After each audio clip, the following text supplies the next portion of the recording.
Hello मेरे प्यारे दोस्त, मेरे प्यारे विद्यार्थी, मेरे प्यारे छात्र। आज हम लोग पढ़ने जा रहे हैं क्लास 10वीं की यानी कक्षा 10वीं की प्रश्नावली 3.3 यानी 3.3।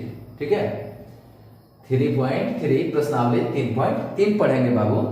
और इस प्रश्नावली में ये बुक जो है एनसीईआरटी का है और ये प्रश्न है निम्न रैखिक समीकरण युग्म को प्रतिस्थापन विधि से हल कीजिए। यानी जो इस चैप्टर में हम लोग को पढ़ना है, ये अभी जो लिखे हुए हैं इस चैप्टर में जो पढ़ना है वो सब प्रतिस्थापन विधि से पढ़ना है। प्रतिस्थापन विधि में क्या पढ़ना है, किस प्रकार पढ़ना है, तो इसमें दो अज्ञात राशि है मेरे प्यारे छात्र, मेरे प्यारे स्टूडेंट। इसमें दो अज्ञात राशि है, आप देख सकते हैं, एक x है तो एक y है ना। तो प्रतिस्थापन विधि में इन दोनों अज्ञात राशि में से किसी एक समीकरण से जाकर के किसी एक अज्ञात राशि का मान निकाल करके दूसरे समीकरण में उसको रखते हैं, तो जो मुझे मान प्राप्त होगा वो फिर आपको उस बनाए हुए समीकरण में रखेंगे तो आपका अगला अज्ञात राशि का मान प्राप्त हो जाएगा। तो चलिए देखते हैं, बहुत मजेदार प्रश्न है और सब्सक्राइब लाइक करते रहिएगा मेरे दोस्त, और इस प्रश्न और इस क्लास का आनंद लेते रहिएगा। चलिए, इसमें दो अज्ञात राशि है बाबू, देख लेना। दो अज्ञात राशि कौन कौन सा है, तो x है y है। इन दोनों में से x y है ना। अब ये मत समझना, ये मत सोचना कि सर नहीं बोल रहे हैं s t है। यहाँ के लिए दो अज्ञात राशि कौन है, s है और t है, लेकिन यहाँ के लिए क्या है, x और y है बाबू। लेकिन यहाँ के लिए s और t है, s और t है अज्ञात राशि। तो इसमें कोई एक अज्ञात राशि का मान निकाल करके और दूसरे समीकरण में रख लेंगे, है ना। तो चलिए देखते हैं, इसको देख करके आप देखेंगे तो जरूर समझ में आ जाएगा। यहाँ इसको समीकरण 1 बना लेते हैं और इसको समीकरण बाबू 2 बना लेते हैं। ठीक है, तो यहाँ जब 1 और 2 बन गया तो हम लिखते हैं, यहाँ लिख लेते हैं समीकरण 1 से बाबू, देख लो ध्यान से, 1 से समीकरण 1 से लिख लेते हैं मेरे दोस्त। 1 से हो गया ना, सॉरी, एक से समीकरण 1 से, है ना। तो 1 से लिखेंगे तो यहाँ हम y का मान निकाल लेते हैं, डायरेक्ट ऐसे लिख लेते हैं। एक बार देख लो, ध्यान से देख लोगे तो समझ में आ जाएगा। ऐसे लिख लिए। अब तुम x का ले लो, अच्छा y का ले लो, जो तुमको दिमाग में आ जाए बाबू कि हाँ यही लेना चाहिए वही ले लो, सोचो मत, ले लो, दोनों में से कोई एक ले लो।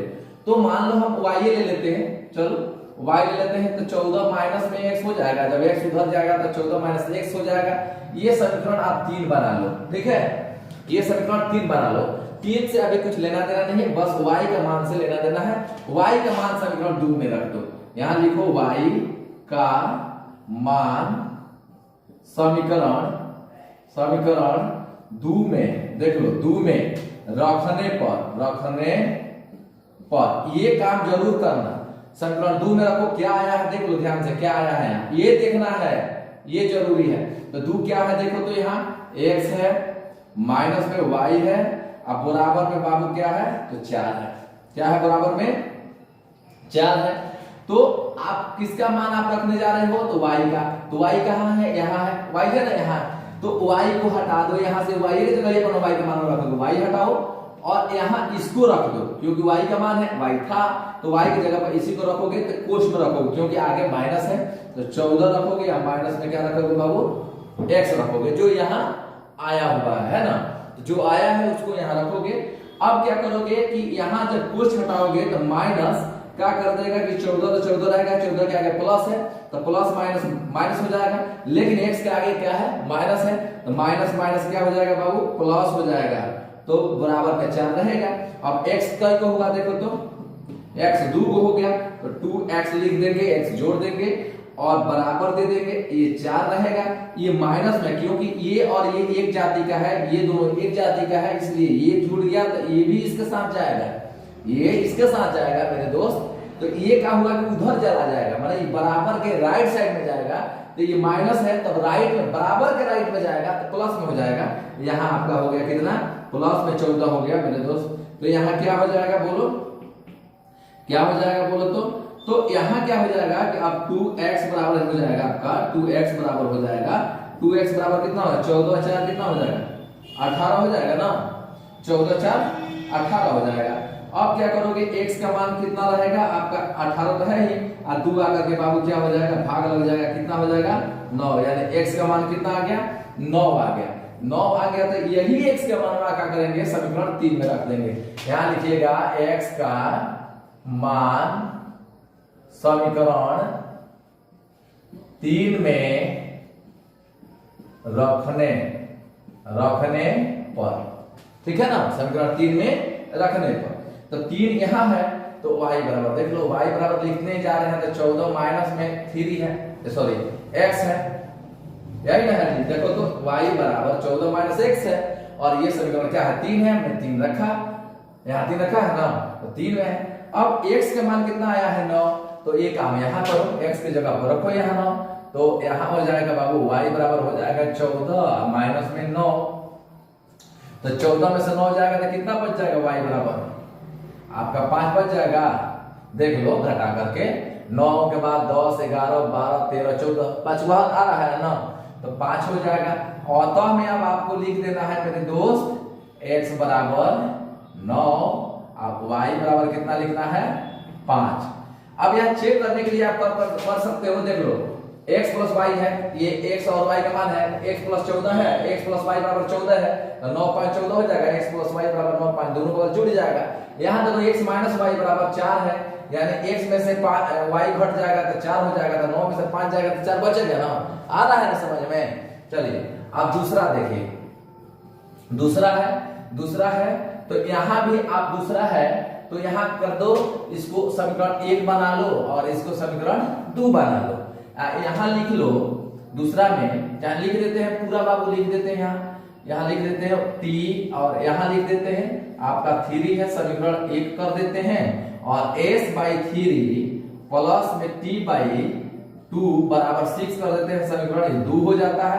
इसको एलसीएम निकाल करके बना सकते हैं और नहीं निकाल कर भी बना सकते हैं। चलिए आज हम लोग नहीं निकाल कर बनाते हैं, तो यहाँ लिखते हैं कि समीकरण 1 से लिख लेते हैं, समीकरण 1 से लिख लेते हैं बाबू, समीकरण 1 से क्या हो जाएगा, 1 से हम t का मान s का मान इसमें निकाल लेते हैं। जैसे मान लीजिए कि यहाँ हमने क्या किया y लिया, तो आप कहोगे केवल y आप लेते हैं, मतलब इधरे वाला लेते हैं, थोड़ा पहले वाला लेकर दिखाइए, तो पहले ही वाला ले लेते हैं। चलो इसमें y ले लेते हैं, यदि हम t लेते तो यहाँ s जाता तो माइनस में 3 हो जाता, यानी आपका s माइनस 3 होता, t लेते तो s लेते हैं तो आपका 3 प्लस t होता है या t प्लस 3 होता है मेरे दोस्त।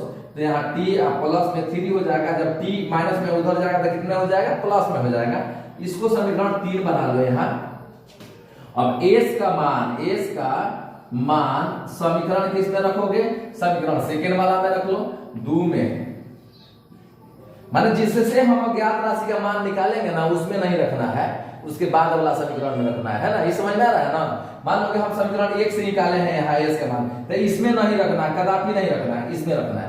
यदि इसमें से निकालेंगे तो इसमें रखेंगे, आ रहा है ना समझ में। तो यहाँ हो जाएगा आपका समीकरण 2 में रखने पर रख दिए। अब यहाँ s निकाले हैं, s यहाँ है ना, तो आप मान लो कि s बाई यहाँ है 3 या प्लस में है t/2 बराबर 6 है ना। s का मान हम लोग क्या निकाले हैं, आप देख रहे हो ना, t प्लस 3, यहाँ आप क्या करो, यहाँ क्या करो t प्लस 3 कर दो, t प्लस 3 है ना। अब क्या करो, इसका एलसीएम ले लो, हो गया, बन गया, आ गया ना समझ में। 3 और 2 का एलसीएम कितना हो जाता है बाबू, 3 2 का एलसीएम 6 हो जाता है।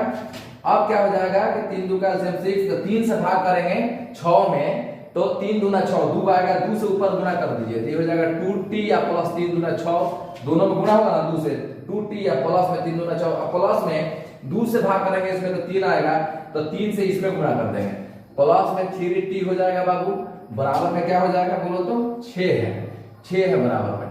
इसके नीचे 1 रख करके तिरछा से गुना कर लीजिए, यहाँ 3 गो और 2 गो 5 गो t हो जाएगा, प्लस में 6 है, अब बाटा में 6 है ना, अब बराबर में 6 है, तो यहाँ आपका 5t प्लस 6 इक्वल टू, देख लो कितना हो गया।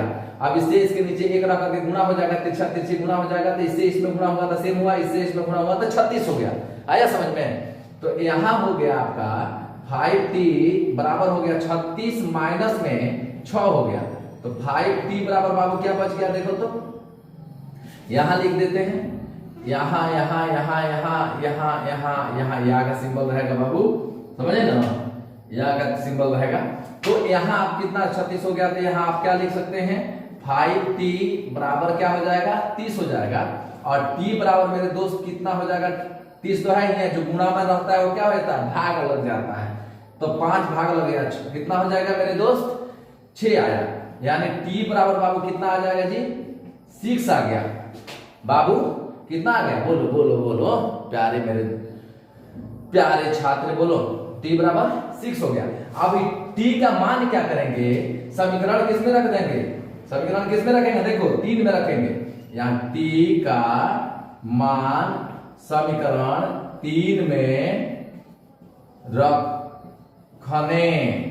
रखने पर तो आपका t s बराबर कितना है, देख लो t प्लस 3 है ना, यही ना है, तो आप किसका मान रखना है t का मान, तो t देख लो कितना है, यहाँ देख लो, बोलो t का मान कितना है 6 है, तो 6 प्लस 3 हो गया, कितना हो गया 9 हो गया, ठीक है ना।